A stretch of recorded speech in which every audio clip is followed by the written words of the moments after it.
मैं the ring movie के बारे में बताने जा रही हूँ। यह मूवी 2002 में आई थी, जो कि एक सुपर नेशनल हॉरर मूवी है। इस मूवी के 2 पार्ट और हैं। So let's explain this movie.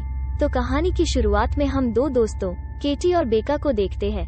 यह बेका केटी को एक वीडियो टेप के बारे में बताती है कि जो भी उस वीडियो टेप को देखता है उसे एक कॉल आती है और 7 दिनों के बाद उसकी डेथ हो जाती है। ये सुनते ही केटी कहती है, मैंने वो वीडियो टेप देख ली है, और मरने का नाटक करती है। फिर केटी की माँ की कॉल आती है, जो केटी को अपना ख्याल रखने के लिए कहती है और फोन रख देती है। और तभी केटी के घर के हॉल में रखा टीवी अपने आप चल जाता है। केटी को लगता है कि शायद बेका में चलाया होगा, इसलिए टीवी को बंद कर देती है। लेकिन एक बार फिर टीवी अपने आप चल जाता है और केटी डर कर टीवी के प्लग को ही निकाल देती है। जब केटी फर्स्ट फ्लोर पर जाती है तो देखती है कि उसके रूम से पानी निकल रहा है, और जब केटी गेट खोलती है तो टीवी चल रहा था। और जब ही केटी की एकदम से डेथ हो जाती है। फिर हम रेचल को देखते हैं, जो कि एक जर्नलिस्ट होती है और वो स्कूल से अपने बेटे ईडन को लेने यहाँ आई थी। ईडन की टीचर रेचल को बताती है कि ईडन कुछ ठीक नहीं है, वो हर वक्त ड्राइंग बनाता रहता है। इस पर रेचल कहती है कि इसकी कजन केटी की 3 दिन पहले डेथ हुई है। ये दोनों काफी करीब थे, इसलिए ईडन केटी की ड्राइंग बनाता रहता है। लेकिन टीचर कहती है केटी की डेथ 3 दिन पहले हुई है, लेकिन ईडन ऐसी ड्राइंग 1 हफ्ते पहले से बना रहा है। रात को रेचल ईडन से पूछती है, तुमने केटी की ऐसी ड्राइंग कैसे बनाई? ईडन कहता है कि केटी ने खुद उसके मरने से 1 दिन पहले बताया था कि वो मरने वाली है। अगले दिन रेचल और ईडन केटी के फ्यूनरल में जाते हैं, जहाँ केटी की माँ रुथी रेचल को कहती है कि केटी की मौत उसके धड़कन रुकने से हुई थी और 16 साल की लड़की की ऐसी डेथ होना पॉसिबल नहीं है। और केटी की डेड बॉडी भी अजीब हालत में मिली थी। रुथी रेचल से कहती है, प्लीज मेरी बेटी की मौत का पता लगाओ। और फ्यूनरल में हमें केटी के दोस्तों से पता चलता है उस दिन केटी की दोस्त बेका भी उसके साथ थी, और वो अब पागल हो चुकी है और वो मेंटल हॉस्पिटल में है। जब रेचल पूछती है कि केटी की डेथ के 1 हफ्ते पहले वो कहाँ गई थी, तो उसके दोस्त बताते हैं कि केटी और उसका बॉयफ्रेंड जोश और 2 लोग और थे, और उन्होंने एक वीडियो टेप देखा था और ठीक 1 हफ्ते बाद उसकी डेथ हो गई। और इतना ही नहीं, केटी का बॉयफ्रेंड भी उसी रात मर गया। जिस रात केटी मरी थी उसी रात वो 2 लोग भी कार एक्सीडेंट में मारे गए, जिन्होंने वो वीडियो टेप देखी थी। और इन सब की मौत एक ही टाइम पर रात 10 बजे हुई थी। रेचल इसकी तहकीकात में लग जाती है और इनकी तस्वीरें देखती है, जिनमें एक तस्वीर में इन सब की शकल बिगड़ी हुई थी। अब रेचल वहां जाती है जहां इन्होंने वो वीडियो टेप देखी थी, यानी शेल्टर माउंटेन इन रिसोर्ट। वहां रेचल को वो वीडियो टेप भी मिल जाती है और रेचल केबिन नंबर 12 में इस वीडियो को देखती है। इस वीडियो में बहुत अजीब अजीब चीजें होती है, जैसे एक लड़की, एक कुर्सी और कई और अजीब चीजें होती है। और इस टेप को देखने के बाद रेचल को भी एक कॉल आती है, जिसमें एक आवाज आती है, 7 दिन। इसके बाद रेचल घर आती है और नेक्स्ट डे नोवा को इस वीडियो टेप के बारे में बताती है और कहती है कि वीडियो को देखने के बाद मेरी फोटो भी बिगड़ी हुई आ रही है। नोवा इन सब में विश्वास नहीं करता और वीडियो टेप देखने की जिद करता है, और वो वीडियो देख लेता है। और उसके बाद उसे भी कॉल आती है, लेकिन रेचल फोन नहीं उठाती। फिर नोवा इस वीडियो टेप की कॉपी मांगता है और चला जाता है। रेचल वीडियो टेप की कॉपी बनाकर नोवा को भेज देती है। फिर नोवा इस वीडियो को एनालाइज करता है और देखता है कि वीडियो की ड्यूरेशन गड़बड़ कर रही होती है, मानो ये वीडियो किसी ने बनाई ही ना हो, जैसे अपने आप बन गई हो। नोवा बताता है टेप की किसी भी फुटेज को कैमरा से रिकॉर्ड नहीं किया गया। अगर ऐसा होता तो कैमरा शीशे में नजर आता। अब रेचल को टेप देखे 3 दिन बीत जाते हैं। रेचल बेका से मिलने जाती है, जो उस दिन केटी के साथ थी। रेचल बेका से मिलती है और उससे पूछती है उस दिन क्या हुआ था। बेका बस इतना कहती है कि तुम्हें 4 दिन बाद पता चल जाएगा। रेचल टेप को ध्यान से देखती है तो रेचल को टेप में एक लाइट हाउस भी दिखता है। रेचल लाइट हाउस के बारे में जानकारी निकालती है तो पता चलता है कि ये लाइट हाउस मॉस्को आइलैंड पर है। रेचल को कई औरतों की तस्वीर दिखती है, जिसमें एक वीडियो टेप वाली लड़की भी थी जो घोड़ों को पालती थी। उसका नाम एना मॉर्गन था। एक बार एना के घोड़ों को अजीब बीमारी हो गई थी। वे घोड़े अपने आप को पानी में डुबाकर मार रहे थे। इसी तरह एना के लगभग सभी घोड़े मर गए थे, पर घोड़ों की इस बीमारी का रहस्य अभी तक नहीं पता लगा। यहाँ रेचल अचानक से एना की तस्वीर बिगाड़ देती है पर अजीब बात ये थी कि ईडन कुछ दिनों से ऐसी ही तस्वीर बना रहा था।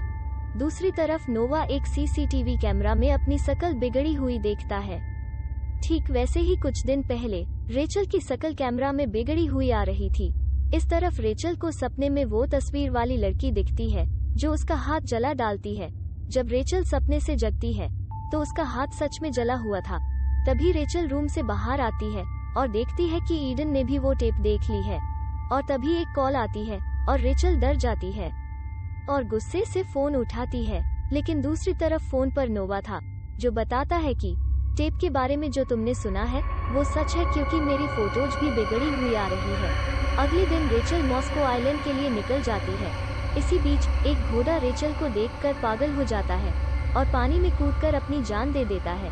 फिर रेचल मॉस्को आइलैंड पर पहुंच जाती है। वहां रेचल एना मॉर्गन के पति से मिलती है।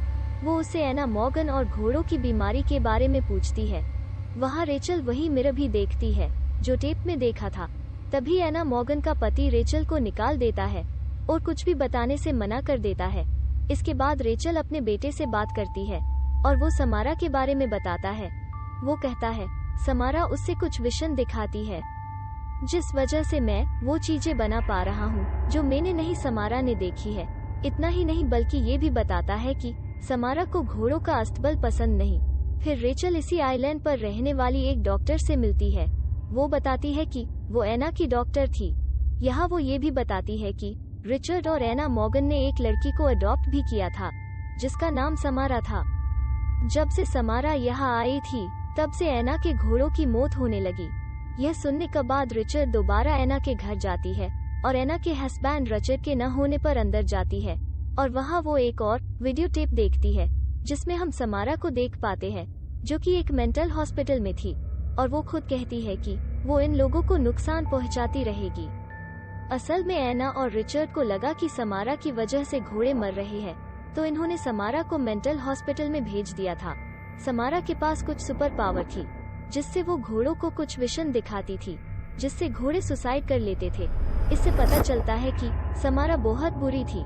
इस तरफ रिचर्ड आ जाता है और रेचल को मारता है और जाने के लिए कहता है। रेचल उसे वीडियो टेप के बारे में बताती है और कहती है कि मेरे बेटे ने वीडियो टेप देख ली है और वो अब मर जाएगा, प्लीज हेल्प मी।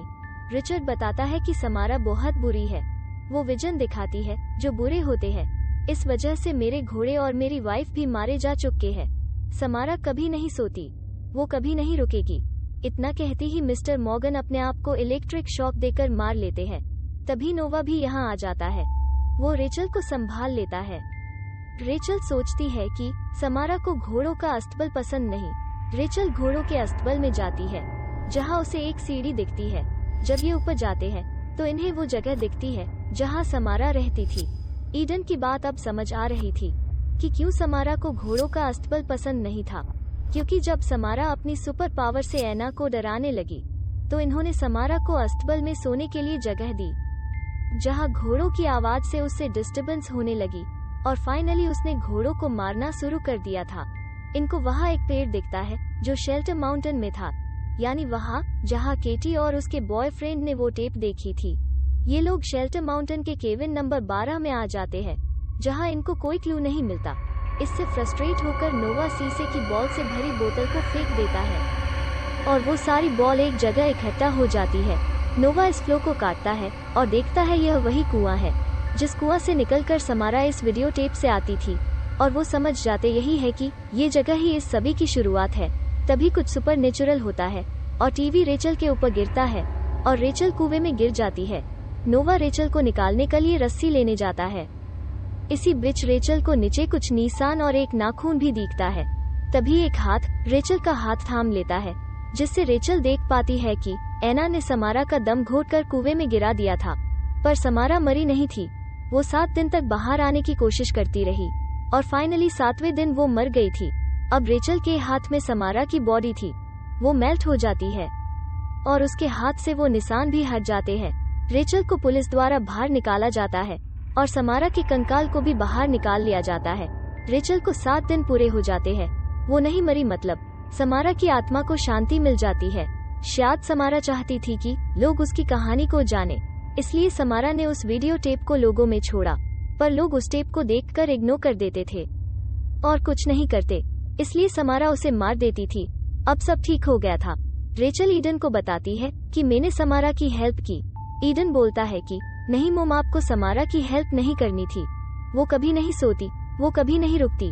और तभी ईडन की नाक से खून निकलता है और रेचल को समारा का हाथ दिखता है। और दूसरी तरफ नोवा ऑफिस में था। तभी अचानक से टीवी चल जाता है और उसमें समारा कुएं से बाहर आती है और फिर टीवी से बाहर आके नोवा को मार देती है।